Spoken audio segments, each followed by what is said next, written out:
नमस्कार दोस्तों, मैं हूं अभय कुमार शर्मा। आप सभी का स्वागत है मेरे YouTube चैनल पे। और इस वीडियो सीरीज़ में हम लोग बनाने वाले हैं एक फ़ोटो रियलिस्टिक दिया।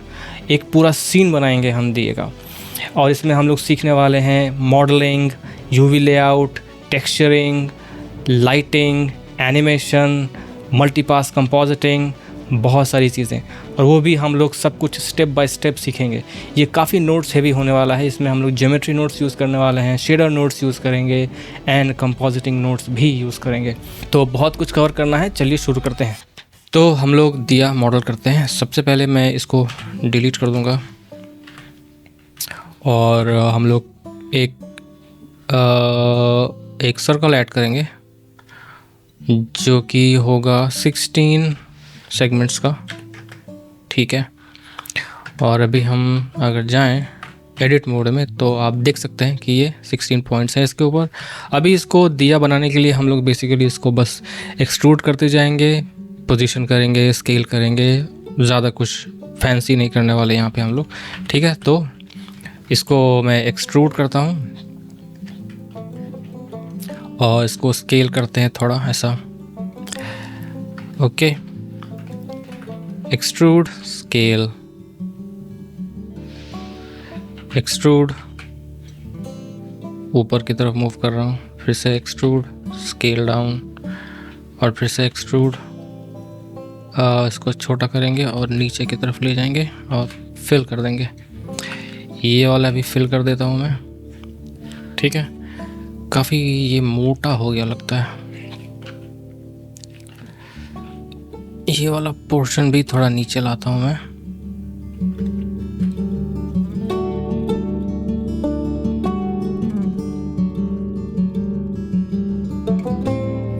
थोड़ा सा इस टाइप का।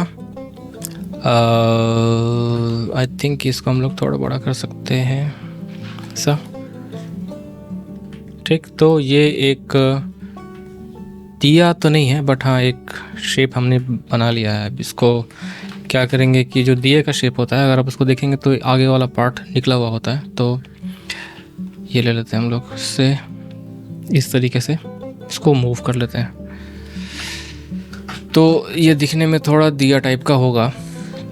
एक काम कर सकते हैं हम लोग, यहाँ पे ये जो सेगमेंट है इसको हम लोग बेवल करेंगे, थोड़ा सा इसमें रेजोल्यूशन ऐड करेंगे यहाँ पे ताकि थोड़ा स्मूथ हो जाए यहाँ पे, ओके। और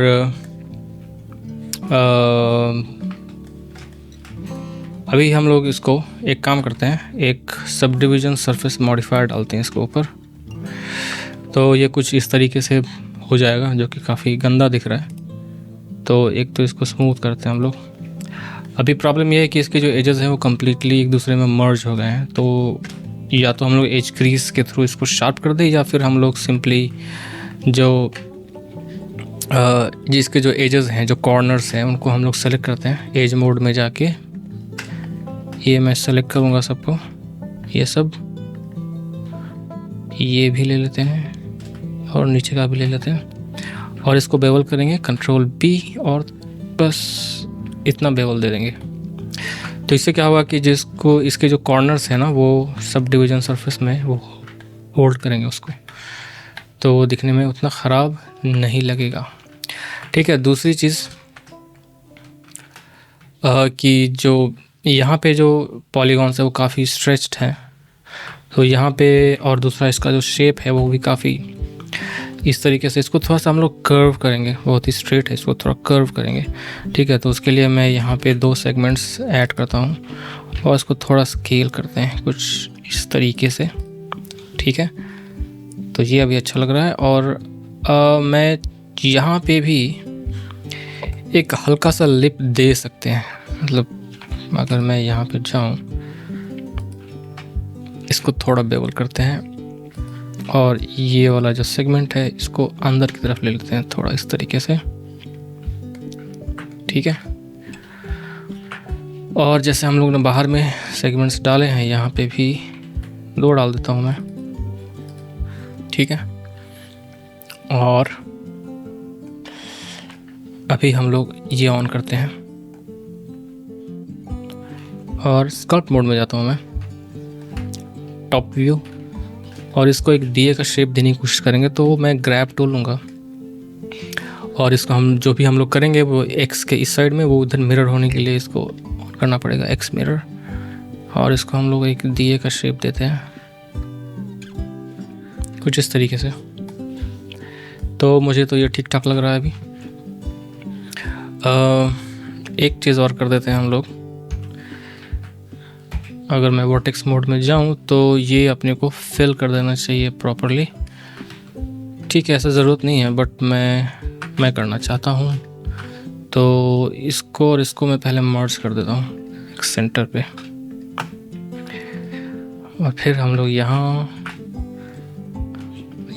इसको जॉइन करेंगे।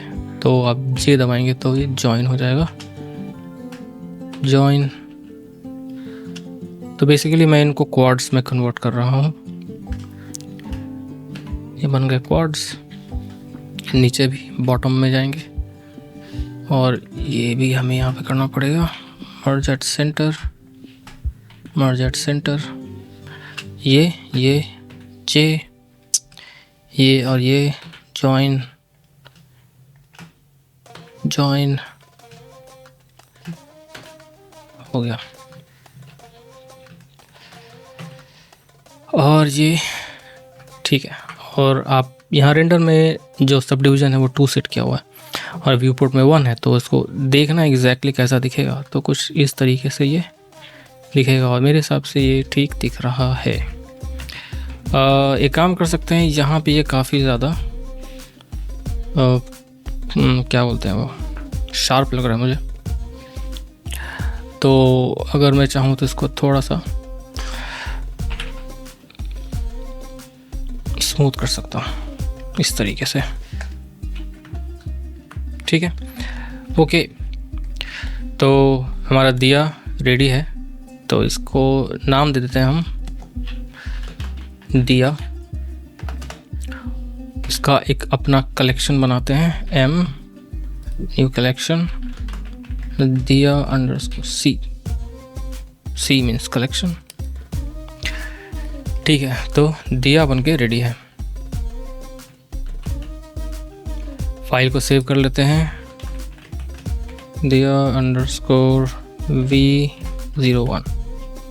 ठीक है, सेव ब्लेंडर फाइल। ओके, तो अब हम लोग बनाएंगे इसकी बत्ती, या जिसको विक बोलते हैं इंग्लिश में। तो उसके लिए हम लोग यूज़ करेंगे एक कर्व ऑब्जेक्ट, एक बेजियर कर्व तो इसको ले लेते हैं। कर्व में जाएंगे, एक बेजियर कर्व क्रिएट करेंगे और ये यहाँ पे आ गया है। तो मैं एडिट मोड में जाऊँगा और सबको डिलीट कर दूँगा, ज़रूरत नहीं है मुझे इसकी। और हम लोग जो बत्ती बनाएंगे वो इसके सरफेस पे बनाएंगे ताकि वो कुछ इस तरीके से घूमता हुआ आगे की तरफ आ जाए। तो उसके लिए मैं यूज़ करूँगा फेस स्नैपिंग। यहाँ पे मैंने स्नैपिंग ऑन कर दिया और यहाँ पे हम लोग चूज़ करेंगे फेस। उसके बाद टॉप व्यू में जाते हैं और यहाँ पे जाने के बाद आप कंट्रोल राइट क्लिक करेंगे तो यहाँ पे ये एक पॉइंट आ जाएगा और ये सरफेस से स्नैप्ड है। ठीक है, तो अभी इसको सिंपली हम लोग एक्सट्रूड करते जाएंगे और एक शेप जैसा आप देना चाहें आप दे सकते हैं। तो कुछ इस तरीके से बन गया। अभी मैं इसको ऑफ कर देता हूँ और एक बार और एक्सट्रूड करेंगे बाहर की तरफ। और ये मैं सेंटर में लेता हूँ, ये भी थोड़ा सेंटर में इस तरीके से। और फिलहाल ये अपने को दिख नहीं रहा, ऐसा दिख रहा है बट एक्चुअली सरफेस पे ही है। अगर हम लोग इसका डेप्थ बढ़ाएं तो अगर मैं इसके प्रॉपर्टीज़ में जाऊं कर्व के, तो यहाँ पे आपको मिलेगा जियोमेट्री, और जियोमेट्री के अंदर हम लोग को डेप्थ बढ़ाना है। तो हम लोग इस तरीके से इसका डेप्थ बढ़ा सकते हैं। आपको जितना मोटा पतला जैसा भी चाहिए वो यहाँ से हम लोग चेंज कर सकते हैं इसको। ठीक है, तो ये सही है। अभी एक चीज़ करेंगे हम लोग कि इसके एडिट मोड में जाएंगे और ये अभी इसका जो विड्थ है वो सिमिलर है, सबका एकदम कांस्टेंट है। हमें चाहिए थोड़ा सा इसमें चेंजेस ताकि ऐसा दिखे विक की तरह। तो जैसे ये पतला होगा, ये मोटा होगा और फिर धीरे धीरे पतला होगा इस तरीके से। तो या तो आप इसके लिए ये यूज़ कर सकते हैं रेडियस, या शॉर्टकट है उसका Alt+S। तो मैं Alt+S यूज़ करूँगा। थोड़ा मोटा, इसको भी थोड़ा मोटा करूँगा मैं, इसको भी मोटा करूँगा मैं थोड़ा, और मे भी पतला, आई थिंक इसको थोड़ा मोटा ही रखते हैं, पतला और पतला और ये पतला। हमें बीच में थोड़ा और इसको करना चाहिए, तो मैं यहाँ पे एक सब डिवाइड करूँगा तो अपने को एक और पॉइंट मिल जाएगा यहाँ पे, और इसके बाद इसको हम लोग थोड़ा ऐसे खींच सकते हैं। ये अंदर चला गया, इसको थोड़ा बाहर लेते हैं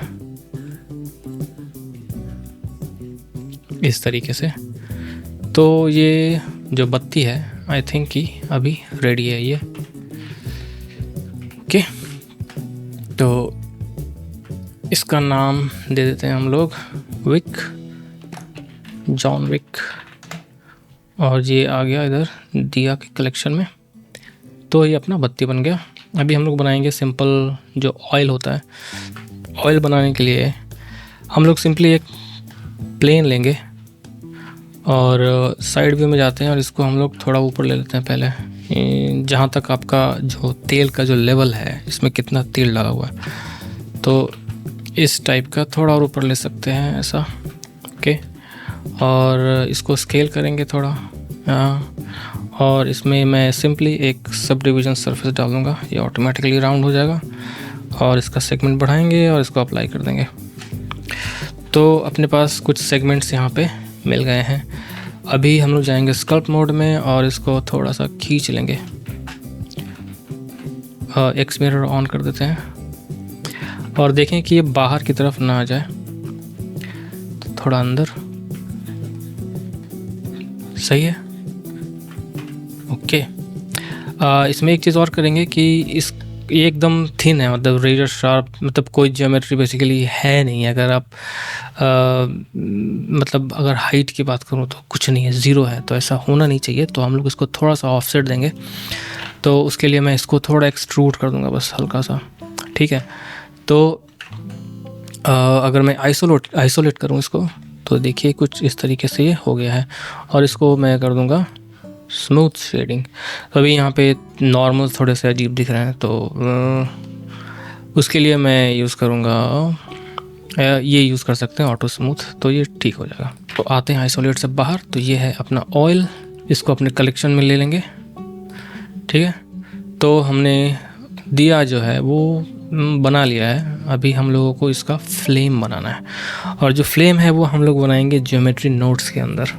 तो ज्योमेट्री नोट्स में जाने से पहले मैं यहाँ पे एक प्लेन क्रिएट करूँगा सिंपल, और ये प्लेन हम लोग बेसिकली किसी डिस्प्ले के लिए यूज़ नहीं करने वाले। ये इसको हम लोग इसी के अंदर हम लोग ये पूरा जो नोट ट्री है ज्योमेट्री नोट्स का, वो इसमें रहेगा, इस पर अप्लाई होगा। तो सारा कुछ जो दिया है वो बेसिकली यहाँ पे होगा, और इसी में हम लोग फ्लेम भी बनाएंगे। तो इसको हम लोग कुछ नाम दे देते हैं ऐसा, ताकि समझ में। और ये मैं कलेक्शन के बाहर रख रहा हूँ, इसका नाम देते हैं दिया फ्लेम।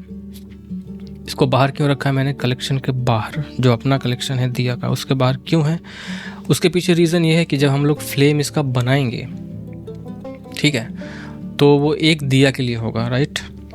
लेकिन जब हम लोग मल्टीपल दियाज बनाएंगे और बनाने के बाद उस पर जो फ्लेम है वो सबका सेम टू सेम रहेगा, तो काफ़ी अजीब दिखेगा, मतलब रोबोटिक टाइप का दिखेगा।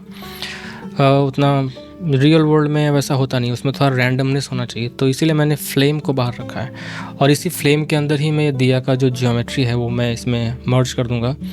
तो एक ही सिंगल ऑब्जेक्ट से हम लोग को डील करना पड़ेगा, तो उसके बाद आराम से हम लोग उसको सजा सकते हैं जैसे भी हम लोग चाहें वैसे, कोई भी पैटर्न में, वो काफ़ी आसान होता है, ठीक है। तो यहाँ पे इसको हम लोग बंद कर देते हैं, इसकी ज़रूरत नहीं है अभी, तो इसको मैंने हाइड कर दिया। अभी अपने पास ये प्लेन है, तो हम लोग जाते हैं ज्योमेट्री नोट्स में यहाँ पे, और एक नोट ट्री यहाँ पे क्रिएट करते हैं, और इसका नाम मैं दे देता हूँ दिया ज्योमेट्री नोट्स GN, ठीक है।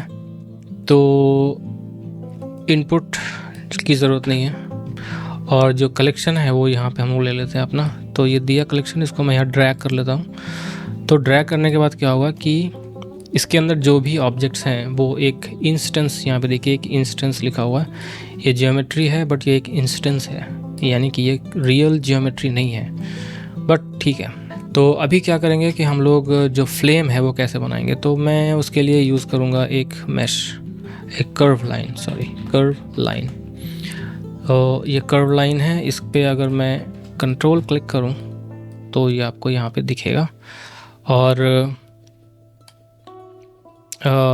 यहाँ पे मैंने कंट्रोल शिफ्ट क्लिक किया, ठीक है, तो इसकी वजह से ये दिख रहा है। बट आप एक चीज़ ज़रूर, अगर आपका नहीं हो रहा है तो आप एक चीज़ देखना कि आपके एड ऑन्स में नोड रैंगलर ऑन हो, ठीक है। ये इसको एक्टिवेट करना पड़ेगा, इंस्टॉल करना पड़ेगा अगर नहीं है तो, और उसके बाद इसको नोड रैंगलर ऑन करना पड़ेगा। आई थिंक कि अभी ब्लेंडर 5 बीटा यूज़ कर रहा हूँ मैं, 5.0, तो उसमें ये बाय डिफ़ॉल्ट आता ही है, सो सिर्फ आपको यहाँ पे ऑन करना पड़ता है। ओके, तो नहीं तो क्या होगा कि आप कंट्रोल शिफ्ट क्लिक करते रहेंगे, कुछ होगा ही नहीं, तो फिर आप मुझे बोलेंगे कमेंट्स में, सॉरी। तो अभी अपने पास कर्व जो है यहाँ पे आ गया है, और हमें इसको लेके आना है कहाँ, ये जो दिया है इसके टिप के ऊपर। तो उसके लिए क्या करेंगे, पहले दोनों को साथ में देखते हैं। तो उसके लिए हम लोग यूज़ कर सकते हैं एक जॉइन ज्योमेट्री नोड, ठीक है, और उसको ये जो है इसमें भी हम लोग यहाँ डाल देंगे। अभी इसका आउटपुट देखेंगे, तो चूँकि ये हमारा जो लाइन है वो यहाँ पे है सेंटर में एकदम, और ऑरिजिन के पास, तो वो दिख नहीं रहा है बट वो है वहाँ पे। ओके, तो अभी हम लोगों को ये इन्फॉर्मेशन चाहिए, क्या, इस कर्व का इन्फॉर्मेशन। तो मेरे को ये कर्व अलग चाहिए इससे, तो सबसे पहले मैं ये कर दूंगा सेपरेट चिल्ड्रन, ताकि ये जो है वो अलग अलग आए। अभी ये एक इंस्टेंस है, ठीक है, तो एक नोड अपने को यूज़ करना पड़ेगा यहाँ पे, सेपरेट कंपोनेंट। तो ये क्या करेगा कि जो भी ज्योमेट्री इसमें इस कलेक्शन में है उसको वो सॉर्ट कर देगा मैश में, कर्व में। तो मेरे को जब मैं मैश पे क्लिक करूँगा तो मेरे को मैश दिखना चाहिए, और जो कर्व है कर्व दिखना चाहिए। बट एक्चुअली क्या है कि यहाँ पे ये इंस्टेंस है, ये कोई मैश नहीं है फ़िलहाल। हम लोग को मैश इंस्टेंस से मैश में कन्वर्ट करना पड़ेगा। उसके लिए सिंपली हम लोग एक नोड यूज़ करेंगे जिसको बोलते हैं रियलाइज इंस्टेंसेस। तो ये इंस्टेंस से मैश में कन्वर्ट हो गया, ठीक है। और अभी अगर मैं कर्व देखूँ तो यहाँ पे कर्व दिखना चाहिए बट नहीं दिख रहा, उसके पीछे रीज़न क्या है। और ये मैश में कर्व दिख रहा है, तो उसका रीज़न क्या है वो बताता हूँ मैं। हमें मालूम है कि ये जो इसको हाइड करता हूँ मैं, अपना कलेक्शन ऑन करते हैं, और ये विक है अपना। ये विक हमें मालूम है कि एक कर्व ऑब्जेक्ट है, राइट। पर चूँकि हम लोगों ने इसमें डेप्थ ऑन करके रखा है तो शायद इसका नेचर, इसका जो डेटा है थोड़ा चेंज हो गया होगा, जो मैश की तरह बन गया है। ऑब्वियसली हम लोग ने इसमें डेप्थ डाला है तो यहाँ पे वो मैश बन गया है, बट हम ये एक्चुअली ये कर्व ऑब्जेक्ट है। तो हमें उधर चाहिए ज्योमेट्री नोड्स में, तो क्या करें, अगर हम लोग ले जाएंगे तो फिर हमें अपना इसका सरफेस क्रिएट करना पड़ेगा, फिर ये सब रेडियस उसके लिए अलग से सेटअप करना पड़ेगा वहाँ पे। तो वो ना करें, उसके लिए बेहतर है कि हम लोग इसको यहाँ पे एक सिंपल एक डुप्लीकेट बना लेते हैं, और इसका कुछ अलग नाम देता हूँ मैं, विक कर्व ऐसा कुछ। और यहाँ पे जो डेप्थ है इसको मैं 0 कर देता हूँ। तो ये रेंडर होगा नहीं, और ये सिर्फ यहाँ पे रहेगा, बस अपने को उतना ही चाहिए। तो अभी हम लोग अपना ये ऑन करते हैं और जाते हैं ज्योमेट्री नोड्स के अंदर। अभी देखते हैं कि ये दिखता है कि नहीं। इंस्टेंस जो मैश है वो दिख रहा है, और आई थिंक कि कर्व में अभी अपना कर्व दिखना चाहिए जो हम लोगों ने अभी डुप्लीकेट किया।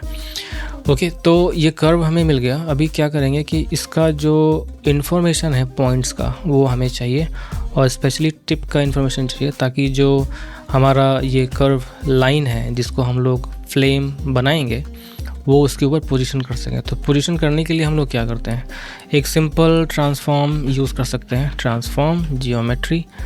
और अगर आप चाहें तो इसको यहाँ से भी ऐसे, है ना, जी पे ले गया, और ये आप जाके मैच कर सकते हो इसको ऐसे, अगर आप नहीं करना चाहते हो। बट जो बेटर तरीका है वो यही है कि हम लोग पहले इसका जो कर्व है उस कर्व का टिप का इन्फॉर्मेशन निकालें। तो कर्व है ये, राइट, और इसका इन्फॉर्मेशन निकालने के लिए हम लोग यूज़ करेंगे एक सैम्पल कर्व, ठीक है, नहीं सैम्पल इंडेक्स करते हैं, सैम्पल इंडेक्स, तो ये कर्व के जो पॉइंट्स है वो एक लिस्ट में है, ओके, और उसका इन्फॉर्मेशन हम लोग एक इंडेक्स के थ्रू निकाल सकते हैं। तो ज्योमेट्री को मैं पास कर दूंगा, जो कर्व है इसकी ज्योमेट्री इसमें चली जाएगी और हमें क्या मिलेगा, हमें क्या चाहिए, एक्चुअली पोजीशन चाहिए। तो हम लोग यहाँ पे पोजीशन नोड कनेक्ट कर देंगे तो ये बताएगा कि भैया पोजीशन चाहिए, बट ये वेक्टर है और ये फ्लोट है, तो अपने को डेटा वेक्टर में चाहिए, तो हम लोगों ने इसको चेंज कर दिया वेक्टर में। अभी जो इंडेक्स है वो देखेंगे क्या है। अगर मैं इस पर क्लिक करूं तो यहाँ पे दिखा रहा है इसका पॉइंट, ठीक है। तो एक काम करते हैं, इसको सिंपली कनेक्ट कर देते हैं पहले। तो इसको थोड़ा इधर लेते हैं, ये इधर, और जो ये पोजीशन हम लोग ने निकाला है ये इसको हम लोग डाल देते हैं यहाँ ट्रांसलेशन में, ठीक है। अभी देखते हैं कि वो कहाँ गया, ये एक्चुअली यहाँ पे आ गया, आपको यहाँ पे शायद दिख रहा होगा, ठीक है। तो हम लोग इंडेक्स को बढ़ाएंगे और ये टिप पे आ गया, ठीक है। ये नहीं दिख रहा होगा शायद, आई डोंट नो यूट्यूब में दिख रहा है कि नहीं, क्योंकि कंप्रेशन काफ़ी होता है। तो इसको मैं सबसे पहले एक मैश देते हैं इसको कुछ, ताकि दिखाई दे। तो उसके लिए हम लोग यूज़ करेंगे कर्व टू मैश, और एक प्रोफाइल कर्व देना पड़ेगा। तो एक कर्व सर्कल, इसका रेडियस कम करते हैं शायद इतना। उसके बाद इसको हम लोग फ्लेम की तरह बनाएंगे, बट अभी क्या है कि अपना एक काम तो हो गया।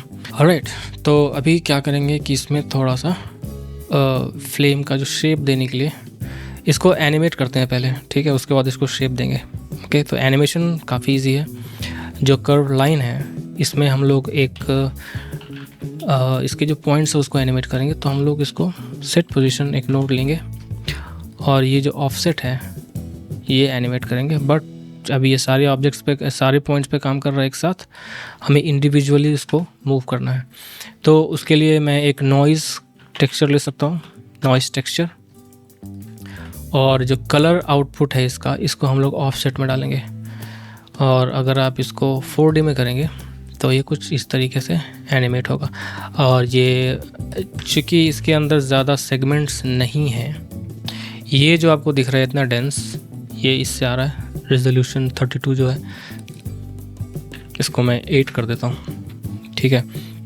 बट बीच में कोई सेगमेंट्स नहीं है, मुझे और भी एज लूप्स यहाँ पे डालने हैं। तो उसके लिए तभी वो एक्चुअली ये जो नॉइज़ टेक्सचर है वो यहाँ पे काम कर पाएगा सही से। तो उसका रेजोल्यूशन बढ़ाने के लिए हम लोग यहाँ पे यूज़ करेंगे एक कर्व रीसैम्पल कर्व, और ये ऑटोमेटिकली इसमें 10 एज लूप्स ऐड कर देता है। तो इसको आप चाहें तो बढ़ा सकते हैं, मैं इसको 15 कर देता हूँ। और अभी आप इसको देखेंगे तो कुछ इस तरीके से दिखेगा।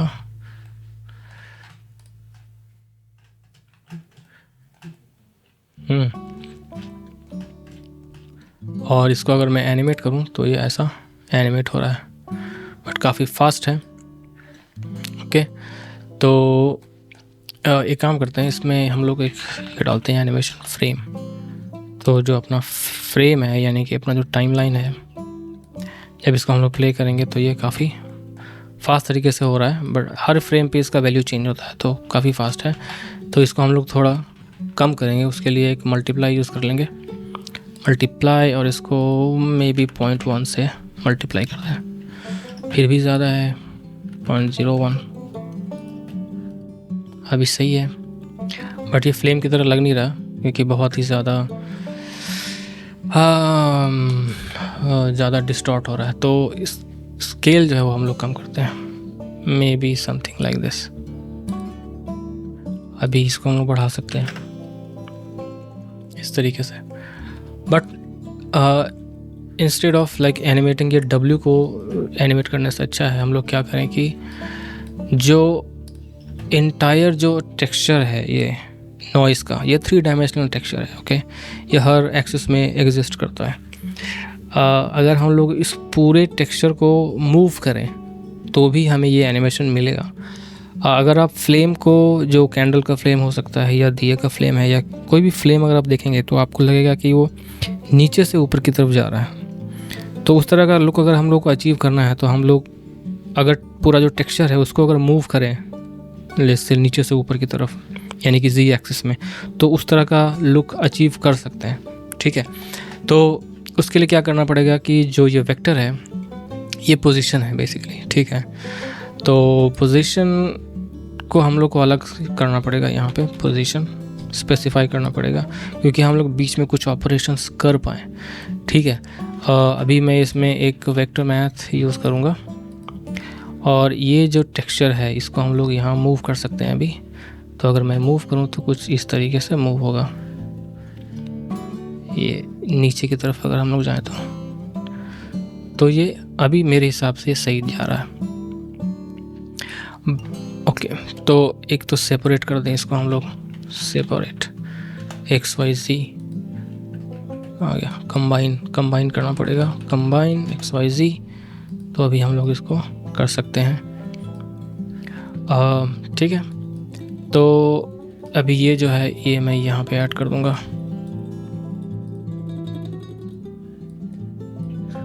ठीक है, अभी एक जो इश्यू है अपने पास, इसको मैं अभी ऑफ करता हूँ कि इसका जो हम लोग देख रहे हैं कि ये जो फ्लेम है ये सेम थिकनेस है इसका, बट एक्चुअली इसको फ्लेम का पहले शेप देते हैं। ठीक है, तो दिखने में ज़्यादा अच्छा लगेगा। तो फ्लेम का शेप देने के लिए क्या करेंगे हम लोग, एक स्प्लाइन पैरामीटर नोड क्रिएट करेंगे। तो इससे ये जो कर्व है इसका हम लोगों को सारा जो फैक्टर, लेंथ, ये सब इंडेक्स यहाँ पे मिल जाएगा। जहाँ पे हम लोगों ने इसको मैश में कन्वर्ट किया है, यानी कि ये वाला पार्ट, यहाँ पे हम लोग अगर फैक्टर देखिए थोड़ा ध्यान से, फैक्टर अगर मैं यहाँ पे लगाऊँ तो ये इस तरीके से इसका शेप बन जाएगा। तो नीचे में 0 है, ऊपर में 1 है। ओके, तो इसको उल्टा कर देंगे हम लोग। उसके लिए हम लोग यूज़ कर सकते हैं एक कलर रैंप, और अगर इसको मैं बस ब्लैक को वाइट और वाइट को ब्लैक कर दूँ तो ये उल्टा हो जाएगा इस तरीके से। ठीक है, और इसको कर्व और इसको शेप देने के लिए हम लोग यूज़ कर सकते हैं एक RGB कर्व। ठीक है, तो एक RGB कर्व लेंगे यहाँ पे और इससे हम लोग इसको शेप करेंगे। थोड़ा स्पेस की कमी हो रही है यहाँ पे, अरे इसको नीचे लेता हूँ मैं। ओके, तो देखते हैं। तो यहाँ पे 2 पॉइंट्स हैं और ये जो पॉइंट है ये नीचे वाले को अफेक्ट कर रहा है, और जो ये नीचे वाला पॉइंट है वो ऊपर वाले को अफेक्ट कर रहा है, टिप को अफेक्ट कर रहा है। तो ये उल्टा हो रहा है एक्चुअली। तो अगर मैं जो कलर रैंप है उसको मैं इसके बाद लगाऊं तो ये सही हो जाएगा। तो अभी क्या है कि ये नीचे वाले को अफेक्ट करेगा और जो ऊपर वाला पॉइंट है वो ऊपर वाले को अफेक्ट करेगा। सही है, तो अभी हम लोग इसको थोड़ा सा शेप देते हैं कुछ इस तरीके से। ये नीचे में भी थोड़ा सा ऐसा पतला होगा, राउंडर टाइप का, और यहाँ भी ऐसा होगा। आप अपने हिसाब से इसको कर सकते हैं। ठीक है, और यहाँ पे उतने सेगमेंट्स हैं नहीं तो बहुत ज़्यादा कर्व यहाँ पे मैं क्रिएट नहीं कर सकता।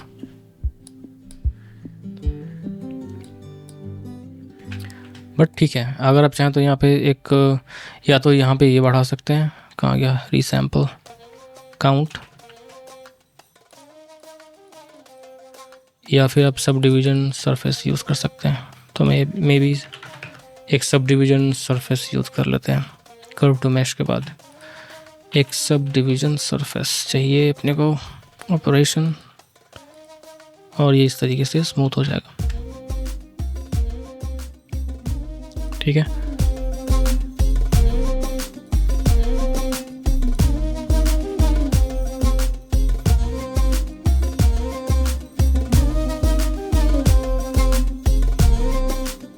ओके, ये अपने को नीचे लेना पड़ेगा, बट ठीक है। मैं रेडियस थोड़ा सा बढ़ाता हूँ इसका, इस टाइप का।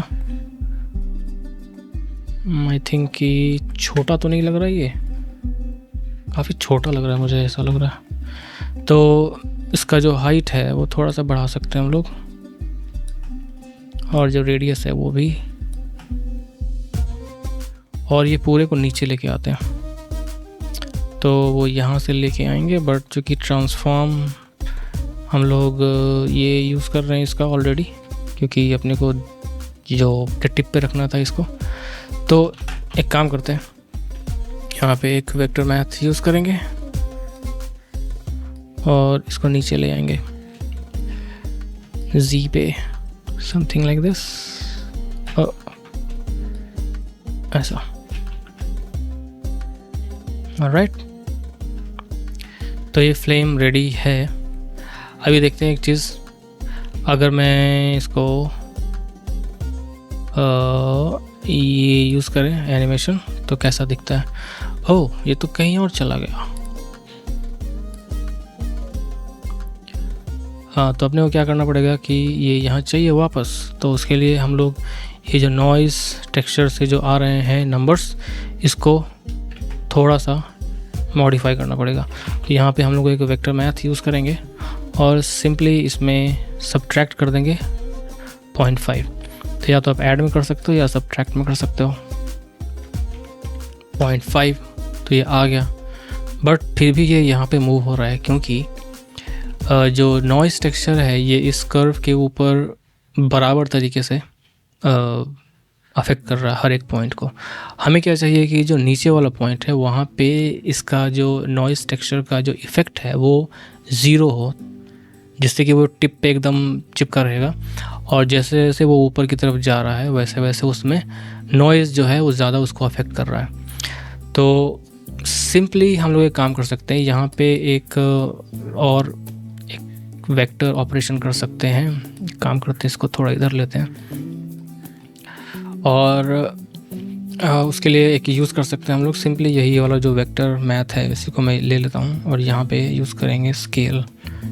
ठीक है, और स्केल से हम लोग क्या करेंगे कि जो हम लोगों ने ऑलरेडी यहाँ पे यूज़ किया हुआ है स्प्लाइन का जो फैक्टर है, जिसको यूज़ करके हम लोगों ने इसको शेप दिया है, तो ये फैक्टर ही हम लोग इस्तेमाल कर सकते हैं यहाँ पर भी। तो ये फैक्टर लेंगे और इसको स्केल में डाल देंगे।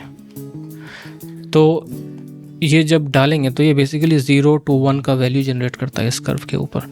तो और ये बेसिकली यहाँ पे मल्टीप्लाई हो रहा है, तो जो भी ये वैल्यू यहाँ पे आ रहा है, तो यहाँ पे जो भी वैल्यू है उसको अगर हम जो फैक्टर है चूँकि यहाँ पे 0 है, तो उससे जब वो मल्टीप्लाई होगा तो ये भी यहाँ पे सारा 0 हो जाएगा।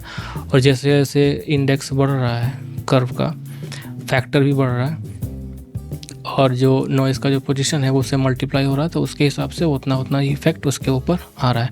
तो फ़िलहाल हमारा जो दिया है और उसका जो फ्लेम है, आई थिंक मुझे वो काफ़ी सुंदर लग रहा है। अभी प्रॉपर फ्लेम का शेप है और वो उस तरीके से मूव कर रहा है।